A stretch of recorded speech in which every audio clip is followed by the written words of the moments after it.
Oke, sekarang kita masuk ke bagian praktek codingnya ya. Aku ingatkan sekali lagi, di sini aku nggak akan ngajarin ngoding secara keseluruhannya, tapi aku akan cuman ngasih gambaran ngoding itu kurang lebih seperti apa. Kalau teman-teman mau pelajari lebih lanjut bahasa pemrograman yang mau teman-teman pelajari, silakan aja cari tutorialnya di internet, atau bisa cek di channel aku, sudah ada PHP sama ada JavaScript. Itu sampai tingkat lanjut juga tutorialnya, jadi lumayan banget, dan sudah sesuai dengan standar dunia industri ya, karena semua yang aku lakukan itu berdasarkan dari pengalaman kerja. Jadi silakan dibuka browsernya, langsung ketik aja build.io, nanti kurang lebih tampilan websitenya seperti ini. Buat teman-teman yang belum tahu, build.io simpelnya itu tempat di mana teman-teman bisa ngoding secara online. Nah, nanti codingnya juga bisa teman-teman share. Kalau misalkan teman-teman sudah buat akunnya. Kodenya tinggal disimpan, nanti URL-nya tinggal disalin. Sekarang di sini bisa kita lihat ya, ada banyak bahasa pemrograman. Tapi kita mulai dari yang paling gampang dulu, yaitu dari JavaScript. Ya, jadi tinggal diklik aja, nanti otomatis dia bakal masuk ke dalam kode editor. Ini aku zoom sedikit ya biar kelihatan. Nanti kita mulai ngoding di sini. Setiap kali codingannya selesai, teman-teman tinggal klik run di bawah aja. Nanti otomatis codingnya bakal berjalan. Kalau misalkan teman-teman mau save, tinggal teman-teman klik save. Kalau teman-teman nggak mau share codingnya, pilih yang secret. Kalau mau di-share, pilih yang public. Ingat ya, public itu bisa semua orang mengakses kode tersebut, bukan yang punya URL-nya aja. Jadi kalau misalkan malu, nggak pede, kodenya dilihat banyak orang, pilih yang secret aja. Jangan lupa di bagian atas judulnya diganti. Ya, my first JavaScript misalnya. Atau terserah, teman-teman mau namain filenya apa aja. Nanti kalau sudah di-save, teman-teman bisa cek di bagian my snippet, itu kodenya ada semua. Kalau misalkan teman-teman sudah bikin akunnya. Ya, bikin akunnya gampang kok, cuma register pakai email aja.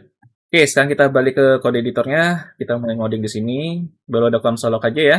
Kita coba bikin codingan dari kasus yang kemarin. Misalkan kita mau jalan ke toko, mau beli barang 10 langkah gitu ya. Setiap langkahnya memiliki chance 10%, uang kita bisa berkurang.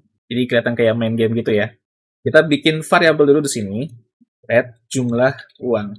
Kenapa kita harus bikin variabel di sini? Karena kita mau memberikan informasi kepada komputernya. Kita mau kasih data, yaitu jumlah uang sebesar Rp1.000 atau 10.000 deh, 10.000 gitu ya. Terus kita kasih tahu juga harga barangnya, yaitu sekitar berapa ya, 2.500 ya. Nah, terus di sini kita bikin logic game-nya, yaitu menggunakan pengulangan. Yang variabel sudah kita terapkan ya. Kalau mau bikin variabel di JavaScript itu caranya seperti ini, khususnya kalau variabel integer. Sekali lagi, kalau teman-teman mau lanjutin belajar ngodingnya, silakan cari aja tutorial JavaScript dari mana aja. Di sini aku cuma ngasih tahu konsep ngodingnya aja. 10 langkah menuju toko, itu berarti kita perlu melakukan pengulangan 10 kali. For let i sama dengan 0, i lebih kecil dari 10, kemudian i plus plus, kemudian kurung kurawal ya. Ini secara nggak langsung, cara bacanya begini. JavaScript atau komputer gitu ya, tolong lakukan pengulangan sebanyak 10 kali atau kurang dari 10 kali, dimulai dari perhitungan 0. Setiap pengulangannya, perhitungannya ditambah 1. Plus-plus ini maksudnya nambah 1 ya. Atau teman-teman bisa bikin juga tambah 1 kayak gini boleh, kalau mau lebih clear. Baru kita kasih tahu ke komputer, di dalam pengulangan ini kita mau ngapain aja. Di JavaScript, cara membuat random value, itu seperti ini codingannya. Ya, aku nggak hafal codingannya, jadi ini udah aku copy paste, kurang lebih seperti ini. Map di sini maksudnya adalah objek bawaan dari JavaScript. Itu bisa dipakai untuk beberapa operasi matematika, salah satunya untuk floor dan juga random. Nah, di sini kita mau random angka dari 1 sampai 100. Setiap langkahnya kita kasih chance sebesar 10%. Jadi kalau misalkan kena chance-nya, maka duit kita berkurang. Kita tinggal bikin aja di sini. Mat floor, mat random, pokoknya hasil randomnya lebih besar dari 10. Oh, jangan lebih besar sama dengan deh, lebih besar aja. Oh, sorry, soalnya bukan lebih besar, tapi lebih kecil ya. Jadi kalau misalkan randomnya dapat angka 1 sampai 9, nah berarti kalau lebih kecil sama dengan dong. Jadi kalau misalkan angka randomnya dari angka 1 sampai 10, maka duit kita akan berkurang. Atau dianggap chance pengurangan uangnya terjadi. Ya, jadi kita tinggal bikin di sini jumlah uang dikurang sama dengan 500 misalkan. Jangan 500 deh, nggak kerasa. 1000 ya. Ini kalau misalkan 10% kena 10 kali, berarti duit kita habis. Kita nggak bisa beli barang ya. Terus di sini kita kasih if harga barang lebih kecil. sama dengan jumlah uang, maka kita cetak aja console.log sama dengan barang terbeli gitu ya. Sisa uang di JavaScript itu kalau mau gabungin string kalau tidak salah pakai plus. Jadi kita tulis di sini jumlah uang. Nah, kita coba run ya. Run. Oke, ini runningnya nggak selesai-selesai ya. Kayaknya ada yang salah ini di bagian loopingnya. Ini seharusnya I tambah sama dengan 1 ya. Kelupaan nih. Kita klik run lagi. Nah, barang terbeli. Sisa uang 10.000. Wah, sisa uangnya 10.000 ya. Berarti nggak kena sama sekali change-nya ya. Oh, kita juga lupa ya ngurangin harga barang ya. Kita bikin di sini, karena udah lebih dari 2 baris, kita perlu kurung perawal. Berarti jumlah uang dikurang sama dengan harga barang. Nah, jadi uangnya kepake buat beli barang tersebut. Kita coba lagi, run. Nah, sisa uang 7.500. Wah, ini chance-nya nggak kena sama sekali ya. Dia math floor randomnya ini bener-bener random banget berarti. Kita coba bikin di sini cons hasil random sama dengan kodenya, kemudian hasil random kita taruh aja di sini. Ini cons juga termasuk variabel ya. Aku pengen lihat hasil randomnya berapa aja. Takutnya hasilnya salah, jadi nggak ke-trigger ini 10%-nya. Ya. Kita coba run lagi. Wah, 83, 84, 21, 53, 82, 97. Ya memang nggak kena ya berarti. Berarti bisa dibilang hoki nih orang. Nggak hilang uangnya ya pas sama perjalanan. Nah, kurang lebih gambaran ngoding itu seperti ini. Ya. Sekarang goal-nya sudah terjadi. Ini yang disebut dengan debugging. Kita melihat hasilnya dari random generatornya ya untuk memastikan ini benar nggak sih hasil randomnya. Nah, itu yang disebut dengan debugging. Sekarang sudah pasti yakin randomnya berjalan, jadi bisa kita matiin console log-nya. Tinggal kita running lagi, maka nggak ada masalah. Ya, kita anggap codingan kita sudah selesai. Nah, sekarang balik lagi ke soal konsep coding. Katakanlah teman-teman sekarang mulai mau lanjut belajar JavaScript gitu ya. Teman-teman udah mau pakem nih, mau belajar JavaScript. Tapi realitanya adalah belum tentu lowongan kerja itu yang tersedia JavaScript gitu kan. Bisa aja bahasa pemrograman yang lainnya. Atau gimana tiba-tiba kalau misalkan teman-teman udah keterima kerja nih pakai bahasa pemrograman JavaScript, tiba-tiba ganti teknologi, mungkin pakai Java atau pakai Rust gitu kan. Pasti teman-teman bingung kan? Loh, aku cuma bisa JavaScript kok tiba-tiba job desk aku berubah. Nah, di sini baru peran konsep coding bekerja. Ya, sekarang aku kasih contoh. Kita bikin codingan yang sama, tapi dengan bahasa pemrograman yang beda. Kita coba ke PHP. Misalkan aku balik ke beranda Glotat.io-nya dulu ya. Terus aku pilih jangan PHP deh, Python deh. Kan sekarang yang lebih populer Python kan daripada PHP. Mana Python? Python, ini Python. Jujur aku nggak punya pengalaman Python. Tapi yang membantu di sini aku bisa Python adalah konsep coding itu sendiri. Ya kan? Kemarin selama teori kita udah belajar soal variabel. Terus kita belajar juga soal fungsi. Ya, ini belum kita praktekkan. Terus kita belajar juga soal pengulangan. Kita belajar juga soal kondisi. Ya. Memang kita baru 3 tahap ini aja, variabel, pengulangan, sama kondisi. Karena codingan kita terlalu simpel ya, jadi kita nggak perlu bikin fungsi. Tapi ini 4 elemen utama dari ngoding. Selama teman-teman tahu cara bikin variabel dari sebuah bahasa pemrograman, ya berarti teman-teman nggak perlu khawatir. Pasti teman-teman bisa nulis codingan itu. Tapi kalau misalkan nggak bisa, ya simpel aja. Misalnya teman-teman cuma tahu JavaScript. Ya kan? Kalau JavaScript kan bikinnya variabelnya begini. Pakai let terus sama variabel sama dengan 10.000 gitu kan. Kalau di Python ini ditulis kayak gini, pasti rusak kan? Nah, pasti error kan? Tinggal teman-teman searching aja di internet. Python how to make variable. Sesimpel itu. Ya kan? Itu baru variabel. Kita coba deh. Kita cari di Google ya. Nah, hasilnya bisa langsung keluar. Teman-teman terserah deh, mau terima jawaban dari AI, silakan aja. Ini langsung ada contohnya. Atau kalau misalkan teman-teman mau baca dokumentasinya lewat Waitress School juga boleh-boleh aja. Silakan aja. Nanti setelah teman-teman udah cari tahu, nah ya udah, teman-teman otomatis tahu cara bikin variabel dari bahasa pemrograman yang berbeda. See? Gampang kan? Ini namanya disebut konsep coding. Teman-teman udah tahu JavaScript, cara bikin variabelnya seperti ini. Sekarang teman-teman juga sudah tahu cara bikin variabel di Python itu seperti ini. Simple kan? Simple banget. Berarti kita coba ya di sini. Misalkan kita bikin jumlah uang sama harga barang.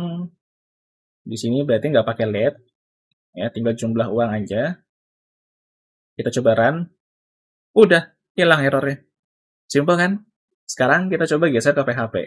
Ya, kita buka lagi ke PHP. Nah, teman-teman kan nggak tahu juga nih, gimana caranya bikin variable di PHP. Cari lagi. PHP, how to make variable. Nah, udah, keluar deh. Ada basic school-nya, ada jawaban AI-nya. Tinggal teman-teman pilih mau yang mana. Nah, ini langsung kelihatan. Kasih tahu caranya gimana, ya kan? Terus nanti, tinggal teman-teman praktekin. Kalau nggak mau di Glow.io juga bisa di basic school. Sih, simple kan? Yang mau aku tekankan di sini adalah gimana caranya teman-teman menguasai bahasa pemrograman lainnya ketika teman-teman sudah menguasai satu bahasa pemrograman. Kenapa ini aku tekankan? Karena aku banyak banget nerima anak magang waktu masih kerja ya. Mereka ngakunya cuma bisa ngoding Python.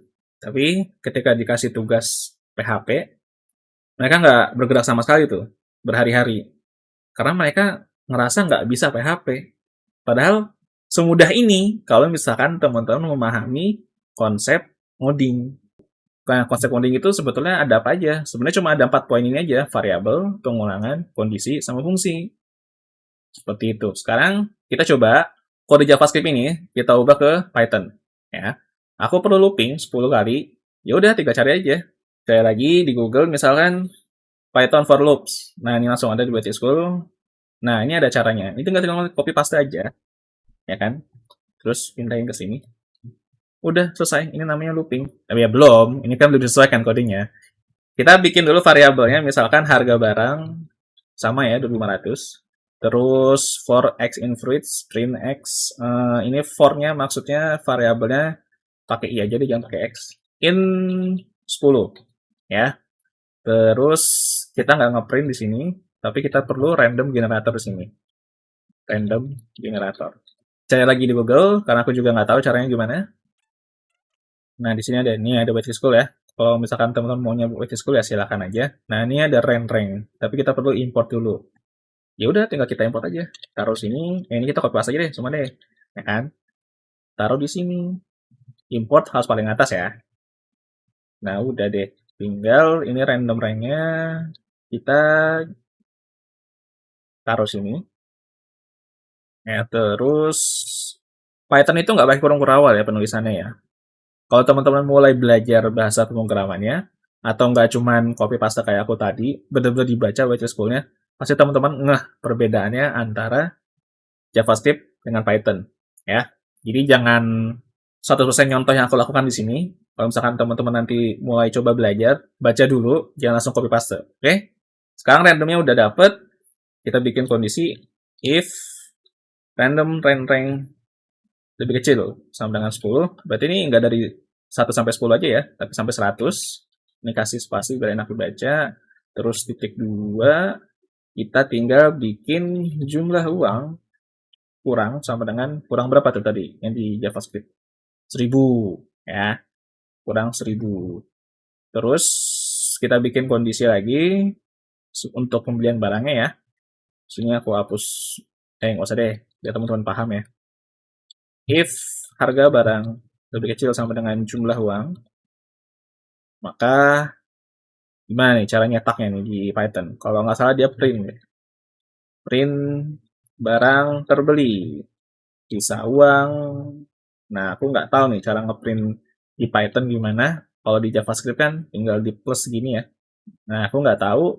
Solusinya adalah searching lagi. Searching lagi. Misalkan searchingnya di Google lagi. Python how to print variable. Nah, keluar nih jawabannya AI. Atau kalau teman-teman mau merasakan sebelum ada zamannya AI, teman-teman bisa cek di Stack Overflow di sini. No, 12 tahun yang lalu jawabannya itu. Coba kita lihat deh di sini ya, di Stack Overflow. Nah, ini ada caranya nih. Dia menggunakan print, terus there will be, dia langsung pakai koma aja ternyata. Ya, langsung koma aja ya. Or better use string formatting. Ah, ini ada string format nih. Ya, lumayan rumit ya. Aku yakin teman-teman pasti nggak gitu ngerti ya. Tapi aku sih lumayan ngerti. Coba kita cek aja yang di bagian jawaban AI. Mungkin jawabannya lebih. Nah, ini ada nih. Nah, sama nih, dia juga pakai formatting ya. Ini juga pakai formatting, tapi dia pakai format yang titik. Kalau ini menggunakan format yang berbeda ya, F-string ini namanya. Ada lagi string concatenation. Oh, dia sama kayak JavaScript ya, pakai plus juga. Nah, kayaknya sih gampang kita pakai yang cara keempat ini aja lah ya. Jadi kita coba di sini, kita kasih plus. Oh, jangan lupa jumlah uangnya dikurangin dulu ya ke harga barangnya, harga barang. Nah, di sini kita kasih misalkan jumlah uang. Udah deh, selesai. Kita tinggal run. Ush, ada error nih. For i in 10. Kayaknya kalau nggak salah 10 masih di dalam kurung gini nggak sih? Aku lupa deh. Oke, salah. Berarti kita coba cari ya. Kita coba lagi Python loop by number. Nah, di sini. Oh, dia harus pakai rank ya ternyata. Oke, pakai rank. Kita kasih rank di sini. Run. Oke, ada error lagi. Dia bilang not integer. Jumlah uang not integer. Can only contain string. Not integer. Berarti integer nggak bisa di print di sini ya. Berarti kita perlu cara yang lain. Pakai format aja deh. Kalau emang misalkan pakai concatenate atau apalah itu nggak bisa, kita pakai ini aja nggak apa-apa. Coba ya, run. Nah, aman ya. Saya jalan nih. Sisa uangnya 6.500. Ah, berarti chance-nya kena tuh. Duit kita berkurang 1.000. Harusnya sisanya 7.500. Taran lagi. Wah, kena lagi. Taran lagi. 6,5 ya. Taran lagi 7,5. Taran lagi 6,5. 5,5, 6,5, 7,5. Kadang kena, kadang enggak ya. Berarti randomnya lebih bagus sih daripada JavaScript ya. Dan kurang lebih seperti itu. Dan ini kodenya sama persis ya teman-teman. Eh, maksudnya kita melakukan hal yang sama tapi di bahasa pemrograman yang berbeda gitu ya. Tapi ini tampilannya kok kecil banget ya. Oke, jadi lebar ya. Aku coba split ya. Nah, di sini yang JavaScript, main JS. Nah, teman-teman bisa lihat ya. Oh, ini zoomnya beda ya. Nggak apa-apa, nevermind lah. Yang penting teman-teman bisa lihat di sini. Yang berbeda hanya cara penulisannya aja. Tapi dari segi tujuan, itu sama aja. Nah, ini konsep modding yang sesungguhnya mau aku sampaikan. Jadi silakan teman-teman pelajari satu bahasa pemrograman dengan tenang, pahami cara kerjanya, fungsinya buat apa, terus kemampuannya apa, kekurangannya apa, dan lain sebagainya, frameworknya apa, template-nya bagaimana, dan lain-lain sebagainya. Pokoknya silakan teman-teman pelajari bahasa programan apa aja, satu dulu secara tenang, nanti baru teman-teman lanjut ke bahasa pemrograman lainnya menggunakan konsep modding. Ingat, variabel, pengulangan, kondisi, sama fungsi. Udah, ingat tempat itu aja. Nanti kalau misalkan teman-teman udah bisa JavaScript, terus pengen belajar Python, atau mungkin PHP, atau mungkin Java, ya udah, teman-teman tinggal cari lagi aja di internet. Java, how to make variable. Java, how to make looping. Java, how to make conditional atau if statement. Java, how to make function, dan lain sebagainya. Terus teman-teman cari lagi frameworknya apa, dan lain sebagainya. Dan inilah yang disebut dengan konsep modding. Sekali lagi diingat, variabel, pengulangan, kondisi, dan fungsi. Ya.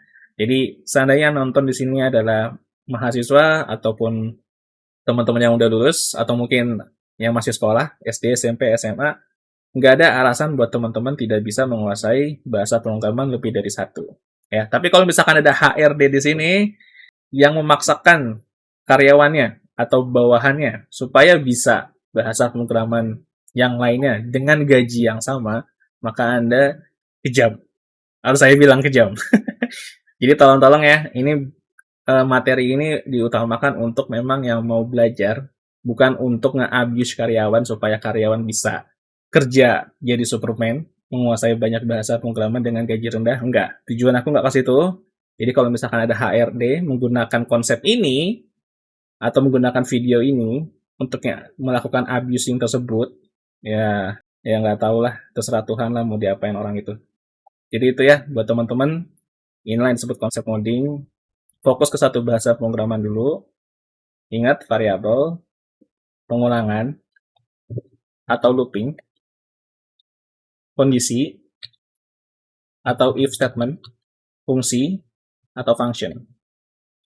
Kita lanjut ke bagian error di video selanjutnya.